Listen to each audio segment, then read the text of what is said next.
Here we go. Right, we are live. This is full-time live following Fulham's disappointing, to say the least, 2-2 draw away at the Hawthorns after what was a very promising first half. Completely dominated. West Brom didn't have a sniff. Many missed chances, which ultimately I think will come back to haunt us. But it looked a shoe-in, to be honest. And then the old cliche of a tale of two halves came into fruition. West Brom with a spirited second half, right off the break, coming out of the blocks, 2 goals, and we find ourselves down. And then Ivan Caballero was the unexpected item in the baggies area to claw back a point. But ultimately, it feels like this wasn't enough. Sammy, like, you tuned in. We have a little sort of conversation before we go live, and Sammy, you look hungover, mate. That's the only way that I can describe it. I've never seen someone so deflated. For a man who's normally so optimistic, can you summarise how you feel after that disappointing draw? This has killed me. I am never this angry. I am normally worryingly, homicidally calm after Fulham games and during Fulham games. Like, I do not normally mind too much. That has wound me up no end today. What specifically has wound you up? Why do you feel like the first half? The first half. Do you know what? The second half, West Brom came out. It was just the inevitability of it, and I think Fulham were bordering on arrogant at the end of that first half. For me, we had West Brom so on the ropes, and I think Scott Parker's to blame. I think the team is to blame. You had a West Brom team there that could not even touch the ball. Callum Robinson was walking around the pitch, not pressing us. It was an absolute dream. And the fact that towards the end of the first half, we just sat off them and we were like, oh, let's just roll this around until half time. Yeah, 1-0's nice. And I'm there going like 1-0's the worst scoreline. Not the worst scoreline we can go in here with, but you just knew that Sam Allardyce was going to bring on the new striker, was going to change the tactics at half time, was going to rally them up for the second half. Did I think it would happen after 2 minutes? No, I thought it was going to be a bit more, but I just think that we had a chance to kill them off in the first half, a mixture of poor finishing and just, as I say, I think a little bit of arrogance, because I think the game was there to be won. You were 2-0 up at half-time, there's no dramas. There's absolutely no dramas. But at 1-0, it was always in the balance. And look what happened. Poor defending, yes. Sat off them, yes. But it's the first half where we didn't lose the game, thank God. But it's the first half where we've blown it. And I genuinely can't see a way back for us now. I don't know if that may be relegation. Oh, that's a strong statement there from our captain, Sammy James. That may be relegation. You think that could be the nail in the coffin. It's hard to see, because how many times have we heard Fulham commentators say Fulham playing well, it's going to turn around any second. It did genuinely feel like this was the crunch time. If we don't get 3 points in this game, then you can play fancy football and keep possession all you like. It counts for nothing at the end of the day. Jack, do you agree with Sammy and just think it was the arrogance, or do you think it was a little bit more sort of nuanced than that? I think we were a bit unlucky with Bobby deckled over Reed hitting the post, but to play so well in that first half and then almost lose the game, it's unthinkable. Is it the sense of I'm speechless, honestly. I can't believe how that first half, the way we played in which that first half, how we haven't come away with 3 points. West Brom were dire. They were sitting off us. They were letting Mitrovic take the ball down and play. They were just letting us. It was like a training game. It was unbelievable. And we should have been out of sight. And then, of course, I mean, I'm just echoing what Sammy said, but Allardyce doing what Allardyce does. 2 very, very fortunate goals, deflections galore. Mad. I can't believe it, George, honestly, mate. Yeah, it was the substitutions. West Brom's new man, what was his name, coming on? Dianya. Who changed it. They said that he flew in from Istanbul last night, and to have that sort of impact, does it for you, Sammy, highlight the need of us in these few days that are left of the transfer window to get in a competent goal scorer that's going to perhaps galvanise our attack, because we look out of ideas at the moment? I think what it does show is that it isn't impossible to find strikers that Fulham can buy, because West Brom managed to find one. Look, he didn't score today, but he did change the game when he came on. He's got 9 goals in 15 appearances for Galatasaray. He's had a bit of a strange career, a bit of a journeyman. He is 29, but it is possible to bring in some players. And yes, okay, Fulham have maxed out their loans, so maybe this one would have been difficult for us. I don't know. I'm not trying to get caught up too much in the transfers. Yes, do Fulham need a striker? But I think Fulham have enough quality in this squad. You saw that in the first half to win football matches. But I don't know. I don't know if a striker that we bring in on loan is going to save us, but maybe what that has shown us is that it is possible to sign someone, and that cannot be an excuse tomorrow that there is absolutely no one out there. There are people that will come to Fulham and make a difference. And right now, you know, Josh Maja has been linked. I'd take him just for something different up front. I would take him just for something different. Is he going to be the answer to all our prayers? Probably not. So you meant we do have quality there. It was shown in the first half, albeit with the lack of that killer instinct. But it just is so frustrating. And Jack, I mean, like, I've never known anyone whose mood is influenced more on Fulham's performance. So I'll forgive you on this occasion for being a bit downbeat. But do you feel like there's any way back for our season at this point? Yeah, 100%. 4 points off with a game in hand. The problem is we're relying so much on other teams, and then it comes to us and we're like, well, okay, now we've got to win, and we just don't, and we just keep drawing. We're drawing and we're boring at times. But then you look at tomorrow, you look at Brighton playing a Spurs team who have just lost to Liverpool. They need to respond. But yeah, I just don't like looking at every fixture going, well, that needs to happen for us and that needs to happen. Newcastle beat Everton today, and it was so inevitable. And is there a way back for Fulham? I mean, we've got 2 wins in like 20 games, so we're going to have to... where are the points coming from now? I mean, we host Leicester, we host West Ham. Both teams are fantastic. It's grim. We need to... I don't know. I mean, we needed to do what we did today, but we still didn't win. It was remarkable. I think that Newcastle win is exactly spot on. No one's all them going to Everton and win, but they do. Fulham need one of these results. We don't need to play well in it. We're like, we're going to have to win a game unexpectedly now. It's not enough to just beat teams around us anymore. We're going to have to go and beat somebody that we're not expected to beat to stay in this league, sadly now. And you look, Newcastle are a poor team. They went to Goodison Park and won 2-0. They also won 2-0 away at Selhurst Park this year.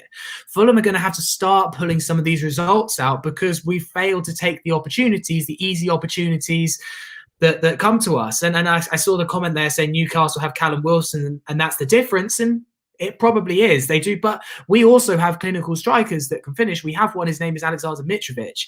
And I thought he played well in that first half. But I genuinely think Scott Parker has lost us that match today. I don't think it's the fact that Fulham don't have a clinical striker. I think it's the instructions. You have to kill off games. You have to take opportunities when they are there. And you have to, matches are won and lost on moments like that and seeing the game ahead of you. Yeah, exactly. And I mean, we've got a comment here from JDM. 2 wins in 20. Is there any defending Parker at this point? Areola, Lookman, Anguissa, Anderson, Tosin, Robinson, Mitro, etc. walk into most bottom 5 or 6 teams. Is he getting the best out of this squad? Jack, do you think he is? I thought he was when we turned a corner, but then again, there's no results to back it up. I've said it every week to Joe on SW6. We're not backing up what we're preaching. I'm saying this team is organised. They're playing for each other. They've got there's a better unit than 2 seasons ago, but we simply do not have the points to make that statement I've made stick. And it's sad because I've really fell in love with the group of players. Is Parker getting the most out of the players? Well, obviously not. I think Mitrovic today played better when we were on the front foot. When we were not on the front foot, he was non-existent. I thought Ruben Loftus-Cheek did really well today, actually, for Fulham. But yeah, I'm gutted, honestly. We really need to take a hard look at ourselves and go again. I genuinely feel like against teams like Leicester and West Ham, we've seen it already this season with Leicester, we beat them. Can we pull a result out of the bag? But I'm going to stick to what I've been saying all season. We play better away from home than we do at home. So I don't know. I mean, I think we need to take stock and remind ourselves that we are at the halfway point of the season. There's still plenty of time. There's still plenty of opportunities to put points on the board. Yes, this was a very disappointing result. Yes, we should have come away with 3 points. Yes, we didn't put away our chances. However, I think there were, and as Jack coins it, positives to take Claxon. I think there were some from this game. I thought Mitro coming back in, I mean, first half especially, second half obviously went off the map a bit, but I think that wasn't down to him. I think that was down to just the lack of support that he was getting. But I thought that he looked comfortable on the ball. I thought he showed real sort of flourishes of promise of what Mitro of old, linking up play. And I think first half he demonstrated what he can bring to this side in this system. Sammy, do you think that he did enough to sort of stake a decent claim to start next game? Yeah, I do think he's staked a decent claim. 100% he's the right man at the top, because you saw in the first half what he can do. But it was such a weird first half to judge him on, because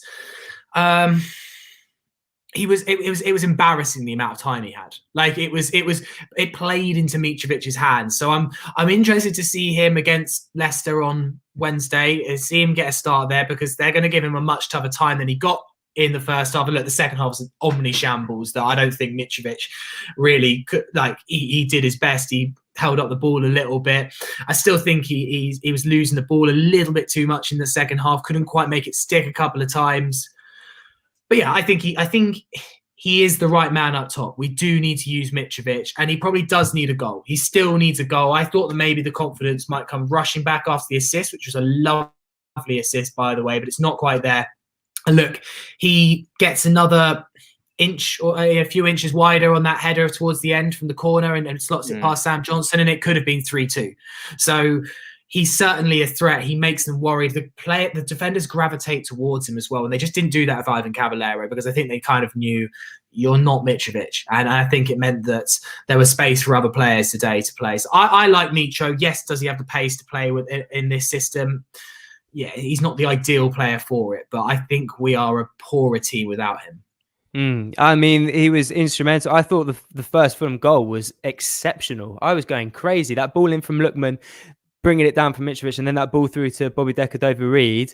And it just sort of demonstrates what Fulham are capable of. And it's just very frustrating that those chances that go begging. But let's talk about the second goal as well. We can criticise Parker for perhaps, that people talk about we're playing the team who's got the worst defensive record in the league, and we're playing 5 at the back. However, the substitutes that he brought on did at least get us back into the game, Jack. Do you not think? Yeah, it was a great ball. By then, I'd really lost hope. I was just thinking about the repercussions of a defeat like this, what it does to the mentality of the club, for your own mentality. I was all over the place, really. But yeah, it was a great goal. Harrison Reed picking the ball up wide, which you don't really see that often. What a ping! I mean, that's De Bruyne-esque. And genuinely, all you've got to do, anyone could score that. You just got to get a touch on it, because the pace on the ball has basically done the work for you. You just have to follow it in, and it's a good finish from Cavallero. Hopefully, that doesn't earn him a start for the next game. I still think Mitrovic has to play. And yeah, it was one of those goals that kind of came out of nowhere and was like, well, we had to get that, and now we need to push on and try and win the game. And I thought it really would be a momentum swing, and it almost was. And I'm just ruining that first 20 minutes of the second half. What on earth happened there? So, yeah. While we're still talking about individual players and individual performances, I just want to touch quickly on the age-old Ruben Loftus-Cheek debate. Looking at our Fulhamish WhatsApp group at half-time, it is almost split 50-50 between people for Ruben Loftus-Cheek, thinking he had a fantastic game, and against. He was obviously named man of the match by Dion Dublin, who, I mean, I won't comment on his commentary because I thought it was just confusing at various stages. But we've got a comment here from Paul saying, is Ruben Loftus-Cheek really getting into form? He was the only one making things happen then in the second half. For me, Ruben Loftus-Cheek summarised his performance because he had moments where he was, inspired, and then all of a sudden he just drop out and be ineffective for long periods. And it was just that inconsistency which I think has plagued him throughout his career. But it was very frustrating for me to see, because I can understand why people have that polarized sort of opinion. Half the people think he's brilliant because it depends which way you're looking. Sam, what did you feel about his performance? I'd be interested to hear what you think. Yeah, I thought he was good today. Man of the match. maybe pushing it a little bit for me. I mean, yeah, I think Dion Dublin was the weakest person on the park today. Shocking. Just like say something insightful, any danger of it. Bloody hell. Anyway, so it's kind of a side of the point. Yeah, I thought Loftus-Cheek was good. He is dangerous. He's still lacking sometimes just that. I keep thinking that there's going to be a moment where he's just going to Josh Onomur it and jink past two players and slot it. I keep thinking that moment is gonna come. It hasn't yet, and I think he's on the edge of doing something really, really special. I think now that Kearney is having knee surgery, that like the whole debate about him going is completely over now. Like we do need Loftus-Cheek and his ability. He can get past a man. He does offer us something. I just think it's maybe a little bit of confidence. Again, another player that probably could do with a goal. But yeah, I think he's getting there. Still debate as to exactly where his best position was. I do prefer him when he's more central rather than when he kind of ends up on the right-hand side. Yeah. Yeah, I would agree. And I agree with Ollie's comment that he's becoming a bit of a scapegoat. I think we do have bigger issues at hand than, whether or not he's effective in this team. One thing that Harrison Reed, when he came on, I thought was fantastic. I thought Lamina, when I saw the team that we put out, and after 20 minutes, I was like, I like this team. I like this team a lot. I like the bite that Lamina gave us. However, I did feel like Harrison Reed should have been introduced a little bit sooner. Jack, what do you think? Yeah, because he's one of those who just intercepts and just is kind of no nonsense. Whereas Lamina's a little bit more. I've always said this. He's a bit more streetwise, and he likes to take a man on and do a few little fancy things. But I thought Lamina has been really. I think Lamina has been good this season. It's been a good signing. But in terms of Harrison Reed, I mean, I remember the performance against Man United. He was fantastic.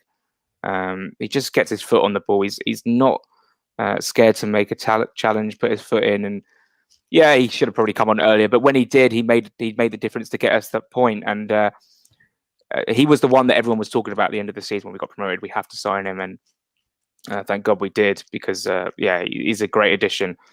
On the Ruben Loftus-Cheek thing, my why I think he's so hot and cold is because of his injury problems. He's on loan at a club where he needs to now then play first team football at Chelsea next season.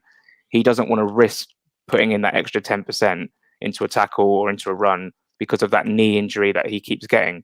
And I genuinely feel like that is the difference between him being a world-class player and hot and cold player, like I said.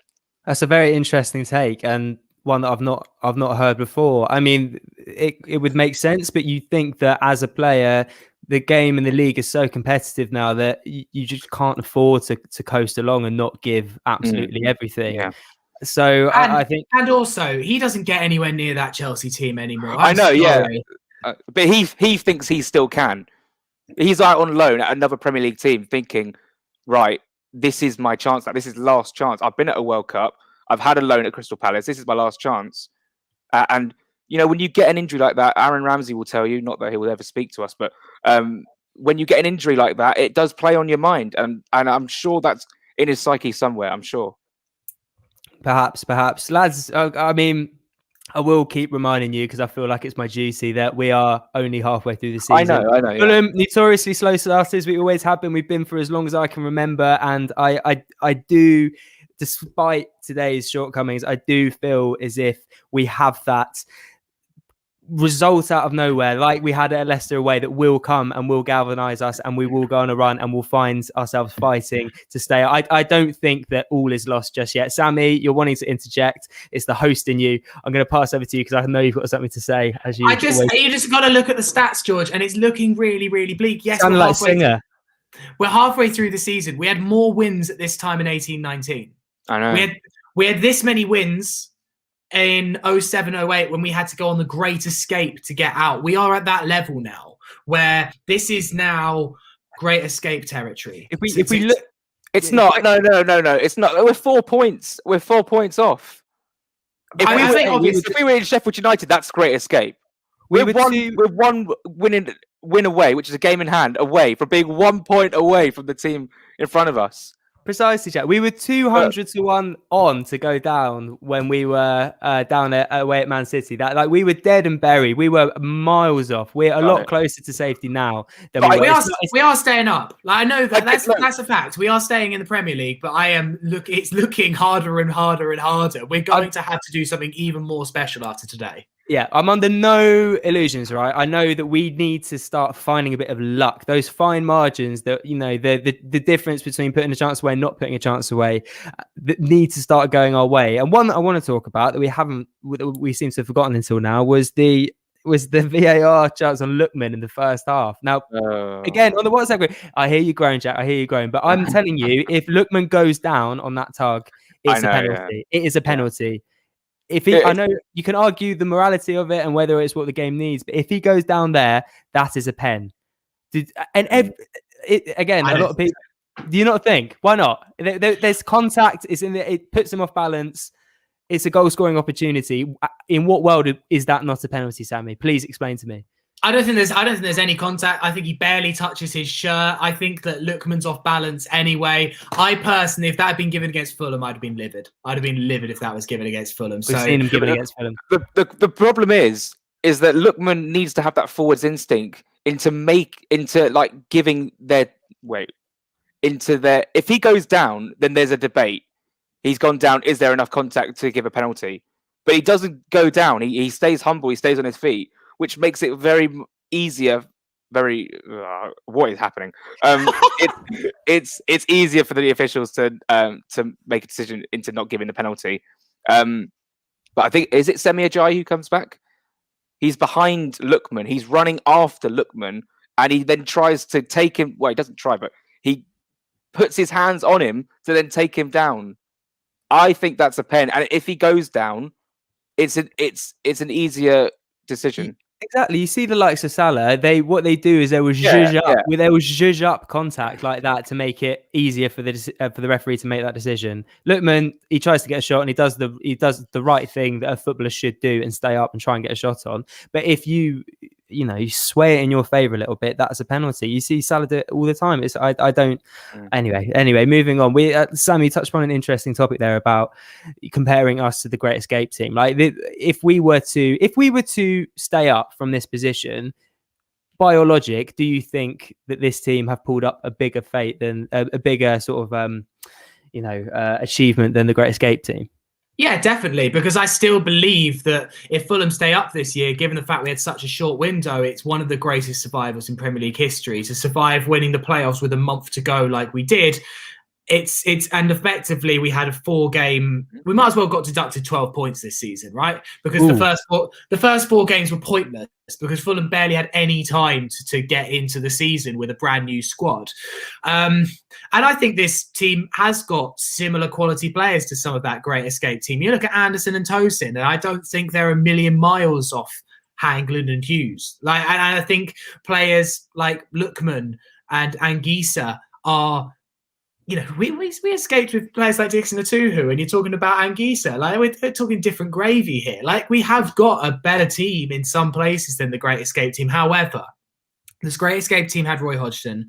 The Great Escape team had real togetherness, but it took time. There is similarities in the sense the fact that everyone forgets in that Great Escape season that Hodgson had 20 games and we were dog shit for the first 15. There were fleeting performances in there, and you could see something coming together, but we were crap. Like we lost game after game after game. We lost 3-1 to Sunderland. We thought we were down, like with like 6 or 7 games to go, but then it all clicked. And that is my only hope this season. And it clicked not just in terms of performances, but results. I'm hoping that at some point these good performances click. We see more like we see more of what we saw in the first 45 minutes today. We click and we go on a run of 3 games and we win out of nowhere. That's the hope this season. That's the way we can stay up, is that something just comes to this team. And I think if they win 1, they might win 2 in a row. And winning 3 games in a row is how we stay in this league. Jack, do you agree? Do you think we're capable of that? Yeah, we are. We were capable of winning this game today. We were capable of winning this game today by about 5-0. Now, there's a real psychological issue because you go 1-0 up, you'll be thinking, oh, what happened against West Brom? We almost lost that game. So now I'm thinking if we take the lead in the game, I mean, even at Man United, we took the lead against Man United and ended up losing the game. It's got to be, like Sammy said, we have to win a game to then get it going, to get that run going. And I just feel as though today's performance and the result and how the game panned out could take a real psychological blow on the players. Hopefully not. I think these players are built differently. I think they're really good. I think they've got something about them. And this is why it's ridiculous, because if you compare how, if I was comparing how I was thinking in 18-19 about our team, I hated our team so much. I wanted us down. I couldn't wait to get into the Championship. Now, and we've lost less games. I'm thinking, I love this group of players. I love this manager. I feel like we're going, but yet we're somehow doing worse. Football is just ridiculous, isn't it? I don't know what to make of anything anymore. It's mad. There's that old adage of about, I don't know, I think I'm testing myself, about how a man can never walk into the same river twice, because every time he walks in, the river is different and the man is different. And it feels like a bit like that with Fulham, that it's just not comparable, because the league is totally different now. It's more competitive than it was with Great Escape, and it's just a pointless argument ultimately. And I mean, who knows what's going to happen this season? I'm still hopeful. I still think that we can do it. We can turn around. And Sammy, I agree with you. All it's going to take is a string of fortunate. Don't get me wrong, we need a bit of luck on our side, but it's definitely within the sort of realms of possibility. And I think that we have more quality in this team than we have done in. I mean, it's the Great Escape team was obviously seminal. However, if you look man for man, you'd argue that the quality is better, but then again, the whole league is better. Anyway, as I said, it's a pointless argument. We're going to get onto the team now. So we've had a few comments coming in about Robinson's performance today. Obviously, the whole Fulham fan base were delighted to see him back from suspension and very hopeful with what he could bring to this side. Arguably, didn't have his sort of greatest game. We've had a few comments, Jack, saying Robinson wasn't great today. He needs to find a bit of composure. Robinson looks very cautious today and not going on as many runs as possible. Sammy, where do you think his performance sort of came in on a scale of 1 to 10, and what could he be doing more for next game? Looked weirdly rusty, considering he's actually only been out for 2 weeks. He did look a little bit rusty today. The way he runs, he'll always look. It's never a great piece of skill that he uses to go past players. He just kind of normally just bundles it past players. And at first I thought it was just him not being very good, but I think it's actually a deliberate tactic. He just kind of, it's almost like a rugby player, just like, I'm just going to run this ball through you and you're just not going to do anything. You're just not going to do anything about it. Yeah, he was a bit slow today, struggled to get to the byline. I was a bit frustrated with him in the last 5 minutes. I thought he had a couple of opportunities on the left just to get it into the box. Like Mitrovic was just waiting for a cross from Robinson, and that's what Brian would have offered. I think if I'd have potentially looked to bring on Brian in the second half. And yeah, Roadrunner is actually a very, very good comparison, and that's not necessarily a threat. Ring ring. Sorry, I apologise. It's my mother.